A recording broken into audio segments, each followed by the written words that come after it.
All right, guys, let's check out the Ginault Ocean Rover. I believe this is the second generation. I don't have a ton of information on it, to be honest with you guys, but big thanks to a Discord member. We call him Joe and the Badger for allowing me to check this out. I met up with him in Vegas with his lovely girlfriend and had a good time. And then he said, hey, do you want to check out the Ginault? I'm like, yeah, it's been a while since I've had one, and now I have a sub. So definitely want to check that out and maybe do a little comparison. But let's focus on the watch first, and then we'll do a little side by side so you can see the differences or lack thereof in many cases. If that's what you're looking for, I think you will find that here. There definitely are some differences that set it apart, but for the price, this is easily, in my opinion, the best homage to the Rolex Submariner. So this is, of course, a 40 millimeter case. Let me back up. If I measure the case from here to here, it's actually closer to like 39. You can see the bezel sticks out a little bit. It depends on how you grab it, but the bezel is 40 millimeter. So we'll just call it 40. The lug to lug is 47.5 millimeter. The thickness is only 12.6, so about 12 and a half. Lug width, 20 millimeter. Bracelet tapers down really nice to 16 millimeter. And then you have a fully milled clasp system here that has the spring safety lock here. And then it has the fold over clasp. And then it also has a on the fly quick adjust system here.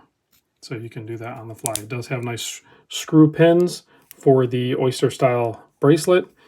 And you can see a pretty sterile case back. Should be 300 meter depth rating. Has a few gaskets here in the crown system. When you unscrew that, there is a ghost position. This is actually using the Sellita SW200, but I think they start with the elaborate grade or whatever, even higher than that, and then they regulate it. I will drop in at the end of the video. I did record a short clip of it on my timegrapher, aka the watch polygraph, and they say these are regulated to plus minus 4 second, and I did get basically 4 second with a short cycle of plus 5 seconds dial up, 0 beat error, and it's a 4 hertz movement, and the amplitude was like 317-ish, somewhere in there. So just a beautiful running movement. Keep in mind, Joe has worn the heck out of this. He does he's a artist. He does tattoos, and he lives his life doing things, not protecting his precious. So this thing is scratched up. So it has taken some rubs and bumps and stuff like that, and it is still performing flawlessly. That has to speak to the build quality, I think, personally. You have a 120 click bezel on this, very easy to operate, nicely audible, and very familiar to my sub. So very similar in that aspect. Now you're gonna have the maxi dial on this with like let's zoom in. Let's zoom in and take a closer look, shall we? So you have the maxi dial, you have a stainless steel Riot in there, and then you have that beautiful gloss black dial with some interesting word choices on the dial for sure. And then you have that red second hand on top of the hand stack of a sword handset, which the sword handset leaves a lot of room, a lot of real estate for the BGW9 Lume that's used on this, and it is very legible. So I'm not mad about that. And I like this colorway. I like the blue, the deep blue ceramic bezel insert with the black dial and the white indices and then the pop of red. I think I could have done without the pop of red on the second hand, but I know a lot of people do like it, so I get it. And then you have a some sort of flower or something on the crown there.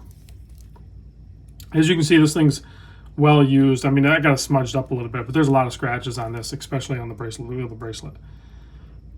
But that could be brushed out, or you could just pick up another bracelet. It's not a big deal. There's obviously AR coating on this because the legibility on it is pretty clear. So interesting choice of words on the bottom of the dial there too. Hand built in America. So they assemble these in America. So I think they're allowed to do that. I think they're allowed to say hand built in America because they actually did physically hand build this in America, but it's using parts from throughout the world. It has a Swiss movement, and then it certainly has a bunch of Asia, China sourced components as well. Price range on these, if you go to their website, which I guess I'll put a link to the Ginault website, even though Ginault has been ghosting me. I've talked to them in the past and I've worked with them in the past, but they kind of just dropped off. I don't think they really need help selling watches, so they probably don't need to work with me on videos.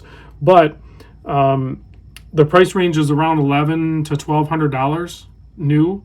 But I believe their current generation, this generation, is discontinued. And from what I understand, they're coming out with a new case.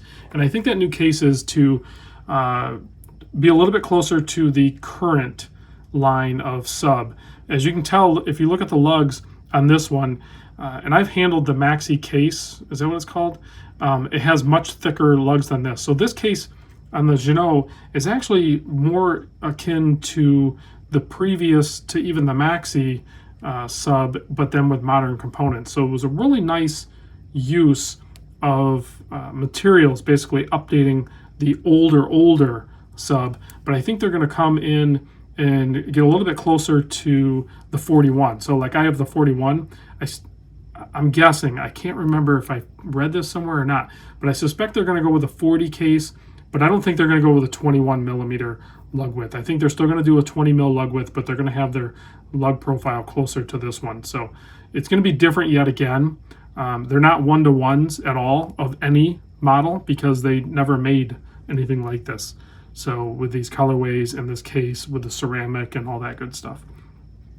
So, but it is a very good looking homage watch for sure, and it's very close to what you want, you know. So like if you're looking at Squale or I don't know, whatever, pick whatever brand. I can't think of them all, but those ones are all like, they look similar, but they're definitely not even close, sort of thing. This one looks similar, but is much closer than it isn't, if that makes sense.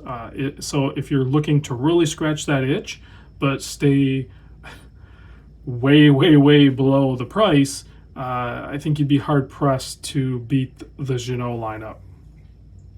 I think the quality control is there. I think the look is there.